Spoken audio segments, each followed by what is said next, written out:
Talk about what we are really doing with our lives. Not goals, not grind, not productivity hacks. Leisure.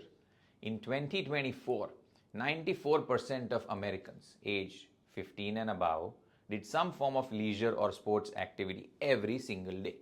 That's right, 94%, which raises a very important, very scientific, very exciting question. What are the other 6% doing? Blinking at a wall, refreshing their inbox, playing emotional Jenga with their unresolved trauma. Because everybody else, we are out here watching TV, scrolling, socializing, and maybe if the stars align, moving our bodies on purpose. So now let's break it down. On average, men spend 5.5 hours a day in leisure and sports, whereas women only 4.7 hours. Some gap. So, yes, even in our free time, men are out here doing more of it. Maybe it's because they feel less guilty about relaxing, or maybe it's not because somebody has ever caught them by their collar and said, "Are you sure you should be watching that game right now when there are dishes in the sink?" Just saying, you never know. And if you're wondering who's really living their best life, it's the 75 and over crew. They clocked in at a glorious 7.6 hours of leisure per day. 7.6. That's a full-time relaxation shift with a lunch break and everything. Meanwhile, if you are aged 35 to 44 like me, congratulations, you are in your barely surviving era. You averaged just 3.8 hours of leisure time a day. That's less than what it takes to binge a limited series and emotionally recover from it. Why? Because this age group is deep in it. What? Kids, work, taxes, group chats, HOA drama, PTA meetings, mysterious back pain, that frozen shoulder, menopause.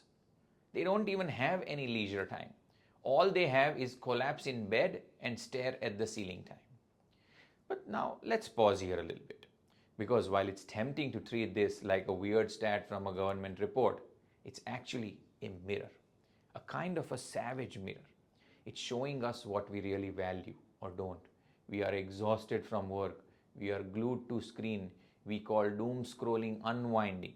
And we throw around the word self-care like it's a verb, when for most people, it just means I bought that fancy soap but haven't had the time to use it. I know you have that bath bomb that's lying around unused. So, here's where the fear comes in. We are terrified of wasting time, and yet we are also terrified of being still. So, we binge, we multitask, we have relaxation guilt, and we tell ourselves, I'll rest when I've earned it. Or even better, I'll rest when I die. But who gets to decide what earned and dead looks like? So let's also not pretend that leisure is equal for everyone. Women often carry the invisible labor, caregiving, planning, remembering everyone's birthdays. So that extra 0.8 hours that men get, yeah, it's not because time is the most exciting thing, it's because society still in many ways is. And if you think that the leisure gap closes magically with age, it does not. It just looks like grandpa gets to nap while grandma's folding towels during Jeopardy.